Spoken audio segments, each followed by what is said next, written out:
Hey, what's up? Let's go to Abuja. And first things first, we start off from Jaipur on the Vande Bharat train.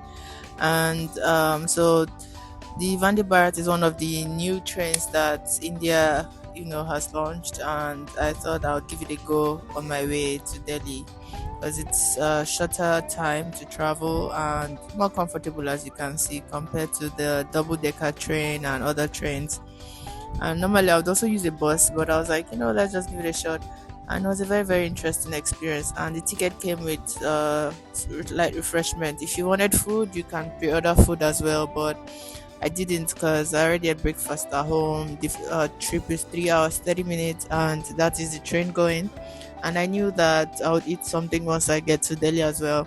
So one of my friends came to meet me at Gurgaon, which is where I got off because the hotel I was going to stay was in Gurgaon. And those are my things because when I packed my suitcases, I realized my suitcase itself was 5 kilos, and I thought of a smarter way to move my things around. So this is the next morning when I'm going to the airport to start my trip to Nigeria via Addis Ababa. So my friend that you saw previously, he came to meet me, and we went around Delhi. And then after that, I went back to my place in Gurgaon. And I usually stay in Gurgaon most times because it's way cheaper to stay in Gurgaon than it is to stay in Delhi. So I choose to stay in Gurgaon if I have to sleep in Delhi. And so I got there in the morning because the flight was early in the morning. And after checking in, this is Indira Gandhi International Airport, and that's me, flashing you a smile because my teeth looks good, I look good, Alhamdulillah. And I think I've flown through this airport so many times because I fly from Delhi most times. I've done Mumbai before. If you've been on my page, you've seen that, or maybe you haven't. But I'll try to tag it there so you can see what the airport looks like in Mumbai. And I actually like flying through Delhi and stuff. So first things first, when I got to the airport, because it was early morning and it was before Fajr, which is the first morning prayers that Muslims pray every day. So I got to the after checking in, I went to the mosque at the airport to pray. So it's like a multi-faith room, but there was no one there when I went. Now you can see the tarmac and some planes there.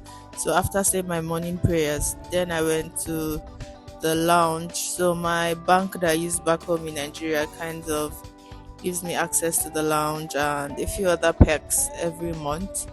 For at a very minimal amount, because by the time you check out how much you paid and the things that you actually benefit from paying, to me, I don't know why anyone doesn't have it. And that's me again, so that this is me making this video.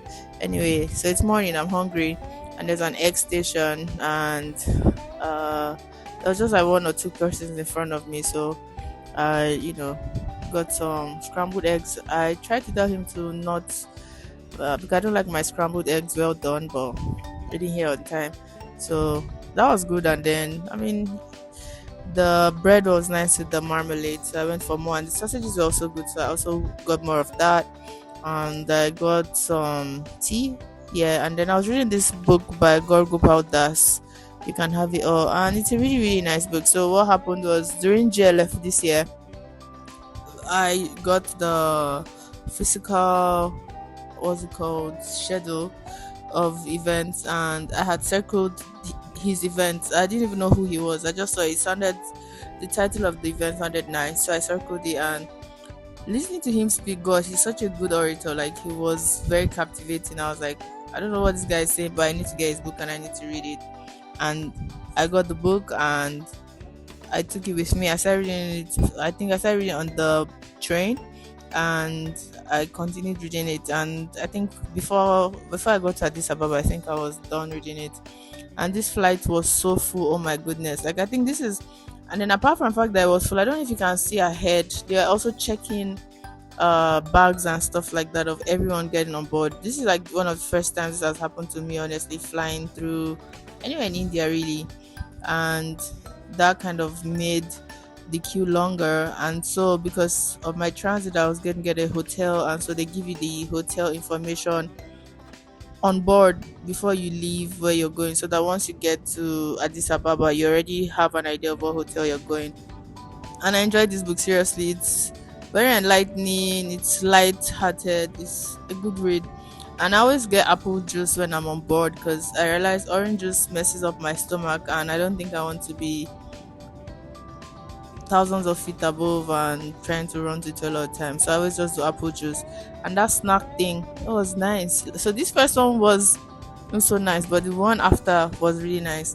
Then the food, so I don't think you bought Ethiopian Air for the food, but this was okay. Okay, like if I would rate this, I would give it like 6/10. And like I did, like normally I finished my veggies, but I couldn't because it was hard. It wasn't tasting good, but the gulab jamun was good. And I mean, if you're doing anything in Ethiopia, you should get coffee always. So I got coffee, and coffee is always good, so that's nice. And gulab jamun was good. The bread was slightly dry. Then this is us after we had gotten to Addis Ababa. So this is my second. Oh, Etihad. I like Etihad. Etihad has really nice airlines. I think I used Etihad when I was going to London. Is it? Yeah, I think to London I used Etihad, and it was the express was nice. I have that too. I was trying to tag them. I always forget to tag all these other videos, but I'll try to tag it. And then, so my first time using Ethiopia was during COVID when I ran out of India before the Nigerian airspace was shut. So I got into Nigeria, I think 2 days before the airspace was shut, because I just noticed the pattern, like everybody was shutting their airspace, and I'm like, let's follow Nigerians, they will definitely shut theirs. So I ran away before they shut theirs. And luckily, because I think the president at the time, his daughter was going to come a day or two in, so there was that 1 or 2 days that I could use to get in. So this is here in Addis Ababa, and yeah, that was my only time using Ethiopia Air, and I did not enjoy the experience. So I usually avoided them. But my friends were like, "Oh my god, if you have a long layover, they give you hotel. It's nice. Da, da, da, da, da, they feed you." I'm like, "Oh, they feed me. If there's food, I'm involved." So if you're going out, just go.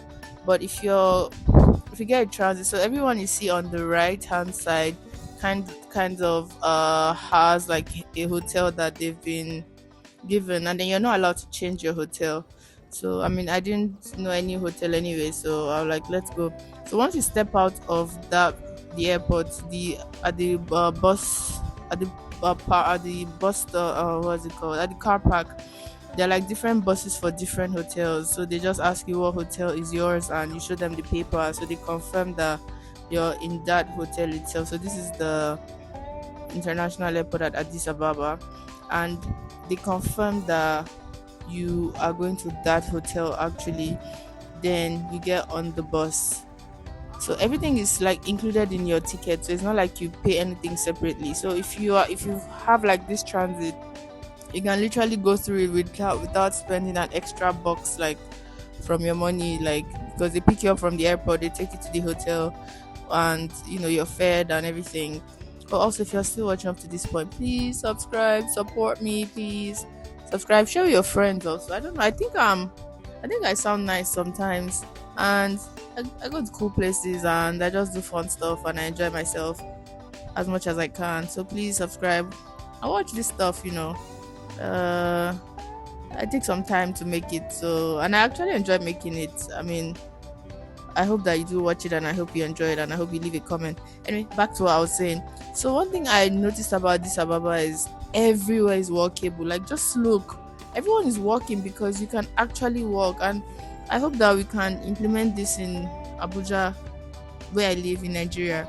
Like, and so a few days ago, or just a few days ago, I saw something on Instagram, and the guy mentioned about how if there are things that you can see and engage with, like when you're walking, it's easier to like walk. And then you see cities like that, people actually take walks because there are things to engage in. And if you look at this Ababa, there's like a coffee shop on every other block. Literally, I mean, it's the home of coffee, so you expect nothing less. And the coffee is actually good. Like, I'll give the coffee a 10, seriously. I mean, I'm not even Miss Coffee like that, but this one, nah, the coffee was great. So this is still us going to the hotel, right, from the airport. But coming back from the airport, sorry, to the airport, it seems shorter. I don't understand.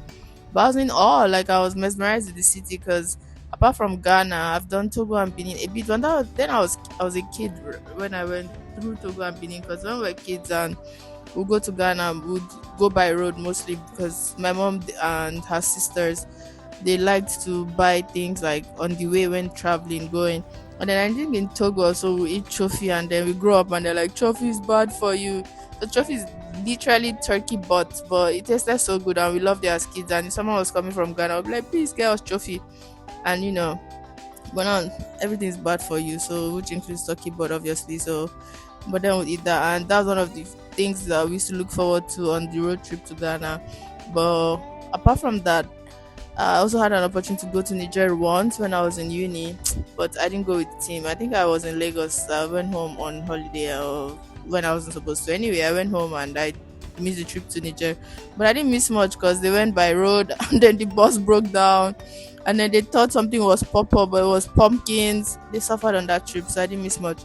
Anyway, so I'm very familiar with Accra. Accra has smaller, at least so where my grandfather's house is in Accra, the roads are smaller because like inside town, but they are like towards Legon and Osu and other places now like bigger and stuff. So this is the hotel. Anyway, so Addis Ababa is like one of the other African countries that I have actually gone after that. And I realized that I actually have to see more African countries because it doesn't make sense to be like, oh, I'm African and you haven't even seen half of Africa. Like, oh, and so this is the room. So once you get to the hotel, you just show them that paper that was I showed you on the plane, and then they just assign a room to you immediately. Oh, look at me looking good. Thank you. Why did I tell you thank you? I don't even know if you're still watching, but I hope you're still watching. Anyway, so after that, because of time I got in, I had lunch, dinner, and breakfast. So this was lunch, and I realized a lot of Ethiopian food is fried dry, like really dry. And this is the famous injera, and it's kind of on the sour side. It's not. How would I describe it? So a lot of the other things were kind of, I don't want to say bland, but they were not. I don't think Ethiopians eat enough, like a lot of salt or pepper or anything. I think in Africa, it's like West Africans that really do eat pepper. At least Nigerians eat a lot of pepper, but they don't eat a lot of pepper. So, but the injera kind of complements those other things. But a lot of the food was dry for me, to be honest. And they didn't have too many options, in my opinion. But this is injera and something called firfir. The rice was okay. The rice was okay. I liked the rice. But then every other thing was, yeah, these pancakes were nice too. I liked the pancake and the cake. All of these things were very hard, really. But the pancake wasn't too pancakey like that. So the lunch and dinner was the same thing, and I think what we just saw now is the breakfast. So when I got there, so after eating dinner, I was like, I should take a walk. Let's see what my surrounding looks like. And I'm talking to the manager. He's like, where's your phone? I'm like, oh, here's my phone. He's like, keep it well. I'm like, what do you mean? It's like someone might take it. I'm like, okay. So after the dinner, I go to like the front of the hotel trying to go. I'm like trying to tell someone I'm going out just in case so that somebody will know that I've not inside though. And then I tell the security, oh, I'm trying to take a walk. Which direction? But it's like, where's your phone? I'm like, why is everybody saying where's your phone? Where's your phone? It's like, yeah, you need to keep it tight. Someone might take it. I'm like, I better go. So I'm just in the compound of the hotel. I just walked. I'm like, whoa. Tell them which means if God is protecting you, you should do your best to protect yourself. And I just went back into the room and just slept because before I would say because of transit now they have slapped me and collected my phone. Small play. Anyway, I didn't want to take any chances, and I knew I was going to come back and was going to like get a tour guide and stuff. So I was like, you know what, no need take the chance now. When I come back and I'm with someone who's familiar with the environment, it will be easier to like go here, go there, and actually enjoy anything I want to enjoy. And I did that, which you'll see in subsequent videos. And so this is also on our way back to the airport in the morning. So the hotel, they tell you please try to get ready on time so that you don't miss the bus. Because so initially so because this is one of the first transits that I've had that was short. I had one in Dubai on my way from London. and it was I think it was a 72-hour layover. Yeah, so that's like almost 3 days. I think 3 days. So I knew that I checked all our things and then we checked them back in. But this is the first transit I've had that my things would remain at the airport, and I just got with just my hand luggage because so I didn't know, like, okay, you have to get there on time because technically you're just checking in again. It's just that your luggages that you'd have checked in if you were flying like from there is different, but still you still need to pass immigration, check it. Because I saw a video of a girl that she went somewhere. I don't remember where. I think Rwanda or something. I can't remember honestly. And she got back to the airport late after her layover. I don't Rwanda or Kenya. And she missed her flight. They were like she couldn't, and she was complaining. And a lot of people in the comments mentioned that even if you were on a flight and then you go out for transit, you still need to get back on time, like 2 hours before, to go through the process again. Because I also didn't know that. So if you're watching this, please, take note of that. If you have a layover, try to come back in time. Don't think, okay, because you already have your boarding pass and all that, you can just, come back late. So please take note of that. Anyway, so Addis Ababa's weather is really, really nice and it's clean and everybody's just chill, at least from what I experienced. Someone else might be watching this and be like, oh, you're in the capital, what do you expect? Oh, you didn't go to the ghetto. I mean, I don't know. Why would I go somewhere and be going to the ghetto? I don't even go to the ghetto where I live. I mean, I don't know how that sounded. I don't know if it sounds somehow, but we try to be safe where we are, right? So why would I go to a different country for the first time and literally put myself in harm's way? If something happens to me now, it will be Kilowaka Kiri, what's she looking for? Why cheated the pit? Like, who told her to go here? They'll blame me, the victim, eventually if something happens. So you need to be safe and stuff like that. And I think if people have put in an effort to make their city look good, we should appreciate that. And there's greenery, the lights, like it's not just traffic lights that don't see well, like in one city that I don't want to mention its name. Like the traffic lights. I mean, I said traffic lights, sorry, the street lights. They were beautifully made, not these ones, like the one in the city itself. I don't know if you take the video back a bit and check it, like the designs are nice. I mean, if you look ahead on the left, you can see one down there. The designs are really nice, and you don't even need your full light at night because of how well lit the city is. It's clean, you can walk, and Ethiopian music actually sounds good because the driver was like jamming Ethiopian music, and it was nice. It was actually nice. And oh yeah, in case you didn't know, so Ethiopia is one like a very ancient city, and they didn't really let themselves be colonized, so they still speak their own language, which is called Amharic. Anyway, Amharic, Anyway,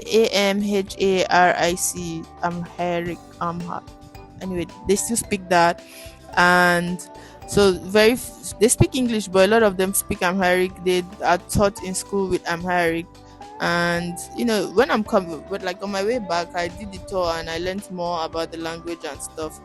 And so this is checking in now. So for us now that already had our boarding passes and our transit, we don't need to go through this process because we already have our boarding passes. So we just have to walk towards immigration now. And then look at the roof. So they're still doing some few things to upgrade the airport. So this is us now going towards immigration. So this is after immigration.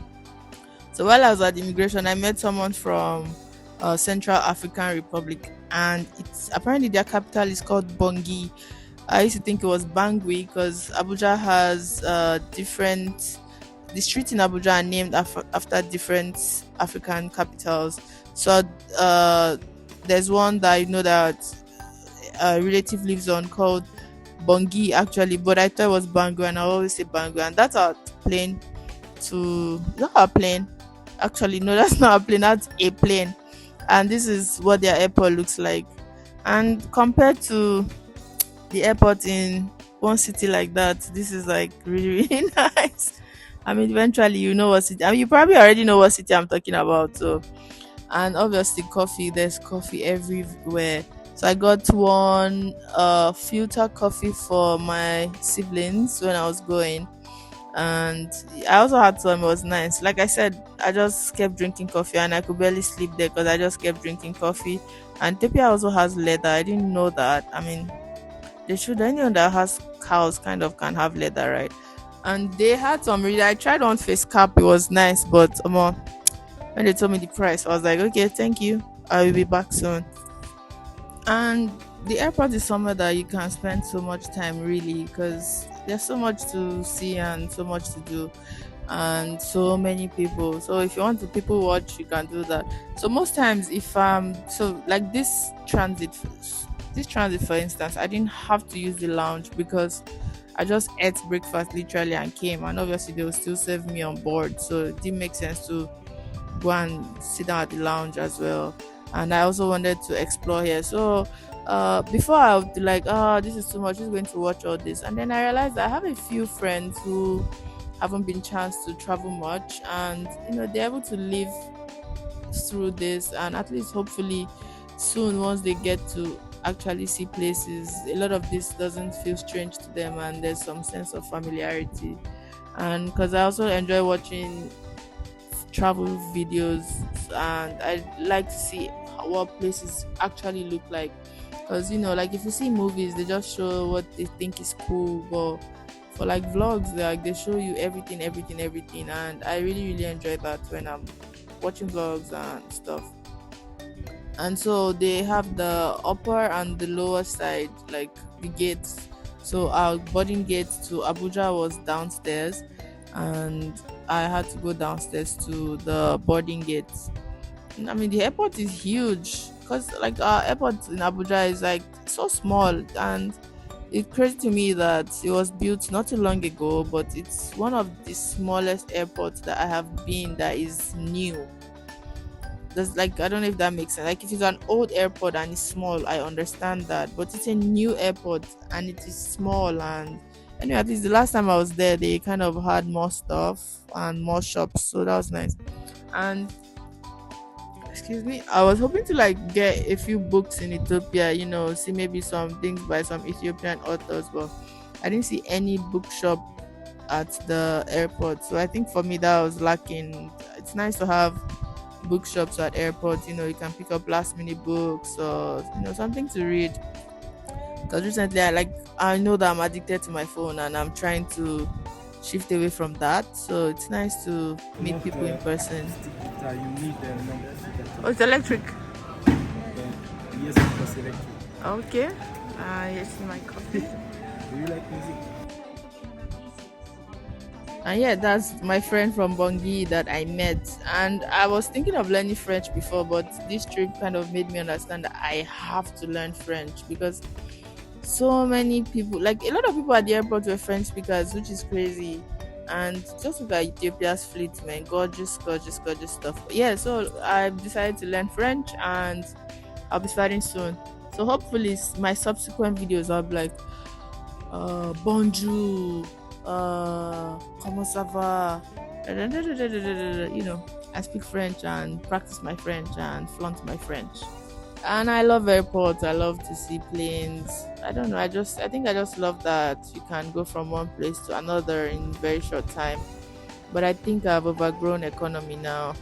I know that sounds very funny, but I'm trying to make money. So please, if you are trying to donate for me, let me enter business class or something on my next trip, because it just feels very uncomfortable now sitting in economy. And so yeah, because I finished the previous book by Gaur Gopal Das, I started this new one called Invisible in Plain Sight by Swati Pandey. So it's about women who work in brothels in Kamatipura, a place in Mumbai, and it's an eye-opening story really, because when it comes to women who are sex workers, a lot of people think of them as one way, but for a lot of them, it's circumstantial that they end up in that way. And I mean, regardless, I think we should respect people and whatever they have to go through. So it was a nice book, and so was able to. I started reading it, but when I went home, I was so busy that I couldn't finish it. I think I finished it on my way back. I think, And I'm so the person who sat beside me on flight was someone who was going home because he lives in China and the Chinese New Year was happening, and for days nothing will happen. So he decided to take his holiday then. And it was also insightful to speak with someone that had a foreign experience in Asia as well, because we all experiences are different everywhere, and where you are and the people they meet regularly kind of determines the experience that you have there. And you see, that is that thing again in the cup. That snack was really nice, and I think maybe I'll look for it. It was nice. I would like to eat that again if I can get it. And it's like they make it for Ethiopia. I don't know, but it's an Italian snack anyway. It's almost like chin chin but without sugar. I don't know.